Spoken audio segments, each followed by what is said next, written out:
Hey Navajo Buffaloes, it's Miss Maisel. I wanted to come on here and first of all just let you know that I miss you guys so much. I miss seeing you around campus and seeing your awesome smiling faces. But since we can't be together in person, I wanted to come on and read you a story. This was one of my favorite books when I was a student, and so I thought I'd share it with you. So from my home to yours, I hope this kind of just brightens your day. This is Stellaluna. In a warm and sultry forest far, far away, there once lived a mother fruit bat and her new baby. Oh, how Mother Bat loved her soft, tiny baby. I'll name you Stellaluna, she crooned. Each night, Mother Bat would carry Stellaluna clutched to her breast as she flew out to search for food.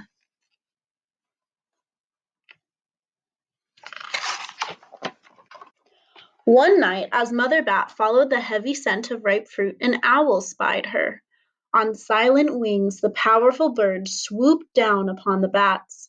Dodging and shrieking, Mother Bat tried to escape, but the owl struck her again and again, knocking Stellaluna into the air. Her baby wings were as limp and useless as wet paper. Down, down she went faster and faster into the forest below. The dark leafy tangle of branches caught Stellaluna as she fell. One twig was small enough for Stellaluna's tiny feet. Wrapping her wings about her, she clutched the thin branch, trembling with cold and fear. Mother, Stellaluna squeaked, where are you? By daybreak, the baby bat could hold on no longer. Down, down again she dropped. Flump! Stellaluna landed headfirst in a soft, downy nest, startling the three baby birds who lived there. Stellaluna quickly clambered from the nest and hung out of sight below it. She listened to the babble of the three birds. What was that? Cried Flap. I don't know, but it's hanging by its feet, chirped Flitter. Shh! Here comes Mama, hissed Pip.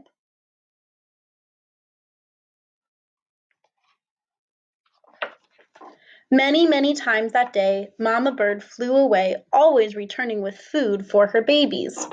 Stellaluna was terribly hungry, but not for the crawly things Mama Bird brought.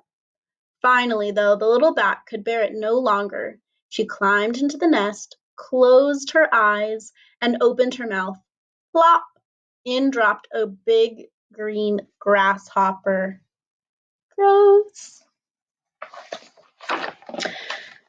Stellaluna learned to be like the birds. She stayed awake all day and slept at night. She ate bugs, even though they tasted awful. Her bat ways were quickly disappearing. Except for one thing. Stellaluna still liked to sleep hanging by her feet. Once, when Mama was away, the curious baby birds decided to try it too. When Mama Bird came home, she saw 8 tiny feet gripping the edge of the nest. Eek! She cried, get back up here this instant. You're going to fall and break your necks. The birds clambered back into the nest, but Mama Bird stopped Stellaluna. You are teaching my children to do bad things. I will not let you back into this nest unless you promise to obey all of the rules of this house. Stellaluna promised. She ate bugs without making faces, she slept in the nest at night, and she didn't hang by her feet. Stellaluna behaved as a good bird should. All the babies grew quickly. Soon the nest became crowded. Mama Bird told them it was time to learn to fly. One by one, Pip, Flitter, Flap, and Stellaluna jumped from the nest. Their wings worked. I'm just like them, thought Stellaluna. I can fly too. Pip, Flitter, and Flap landed gracefully on a branch. Stellaluna tried to do the same. How embarrassing.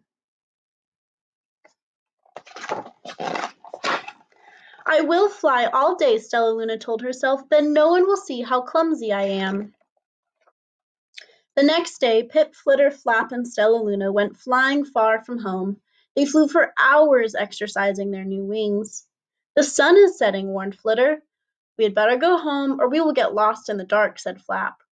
But Stellaluna had flown far ahead and was nowhere to be seen. The three anxious birds went home without her.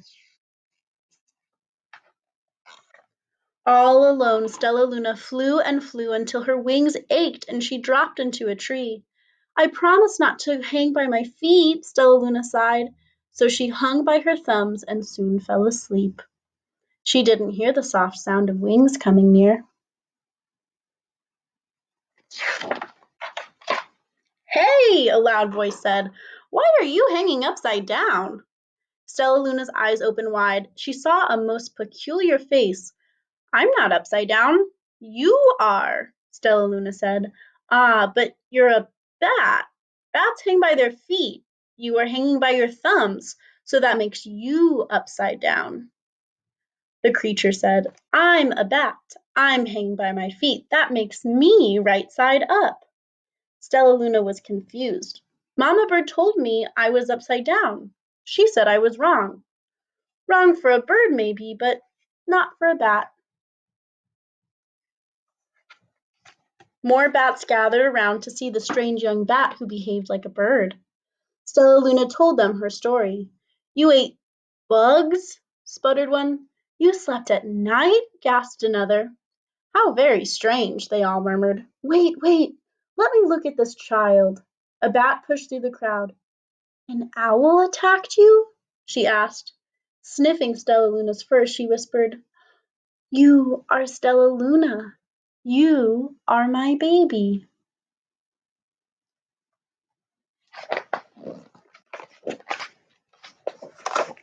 You escaped the owl? Cried Stellaluna. You survived? Yes, said Mother Bat as she wrapped her wings around Stellaluna. Come with me and I'll show you where to find the most delicious fruit. You'll never have to eat another bug as long as you live. But it's nighttime, Stellaluna squeaked. We can't fly in the dark or we will crash into trees. We're bats, said Mother Bird. We can see in the darkness. Come with us. Stellaluna was afraid, but she let go of the tree and dropped into the deep blue sky. Stellaluna could see. She felt as though rays of light shone from her eyes. She was able to see everything in her path.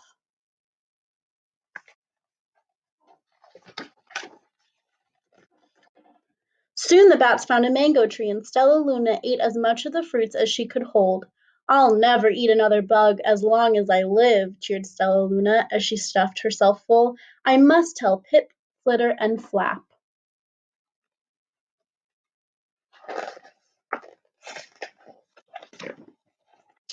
The next day, Stellaluna went to visit the birds. Come with me and meet my bat family, said Stellaluna.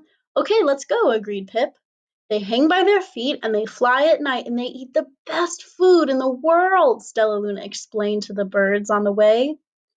As the birds flew among the bats, Flap said, I feel upside down here. So the birds hung by their feet. Wait until dark, Stellaluna said excitedly. We will fly at night.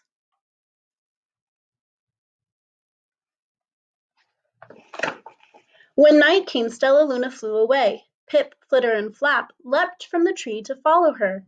I can't see a thing, yelled Pip. Neither can I, howled Flitter. Ah! Shrieked Flap. They're going to crash, gasped Stellaluna. I must rescue them. Stellaluna swooped about, grabbing her friends in the air. She lifted them to a tree, and the birds grasped a branch. Stellaluna hung from the limb above them.